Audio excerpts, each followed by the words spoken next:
আওয়ামী সরকারের দুঃশাসন আরও বেশি ভয়ঙ্কর হয়ে উঠেছে বললেন মির্জা ফখরুল। বিএনপি মহাসচিব মির্জা ফখরুল ইসলাম আলমগীর বলেছেন, ৭ জানুয়ারির ডামি নির্বাচনের পর কর্তৃত্ববাদী আওয়ামী সরকার তাদের দুঃশাসন চালাতে আরও বেশি ভয়ঙ্কর হয়ে উঠেছে।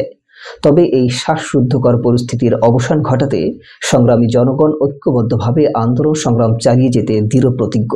তিনি আরও বলেন, দেশের মানুষ নিত্যপণ্যের মূল্যের ঊর্ধ্বগতিতে যখন দিশেহারা, তখন দখলদার আওয়ামী সরকার বিএনপি সহ বিরোধী দলের বিভিন্ন পর্যায়ের নেতৃবৃন্দকে গ্রেফতারের মাধ্যমে কারান্তরীণের অমানবিক খেলায় বেপরোয়া হয়ে উঠেছে। ক্ষমতাসীনদের নির্মম আচরণ, দৌরাত্ম্য এবং দাপটে মানুষ এখন উদ্বেগ উৎকণ্ঠার মধ্যে দিনাতিপাত করছে। ফ্যাসিস্ট আওয়ামী সরকার তাদের সকল অপকর্মকে আড়াল করতেই সরকারি জুলুমের মাত্রা বৃদ্ধি করেছে। অপরাধ না করেও নিত্য নতুন মিথ্যা মামলার আসামি হওয়া, গ্রেপ্তার হওয়া ও কারাবাসে যাওয়া এখন নিয়মে পরিণত হয়েছে। ৭ জানুয়ারির ডামি নির্বাচনের পর কর্তৃত্ববাদী আওয়ামী সরকার তাদের দুঃশাসন চালাতে আরও বেশি ভয়ঙ্কর হয়ে উঠেছে। তবে এই শ্বাসরুদ্ধকর পরিস্থিতির অবসান ঘটাতে সংগ্রামী জনগণ ঐক্যবদ্ধভাবে আন্দোলন সংগ্রাম চালিয়ে যেতে দৃঢ় প্রতিজ্ঞ।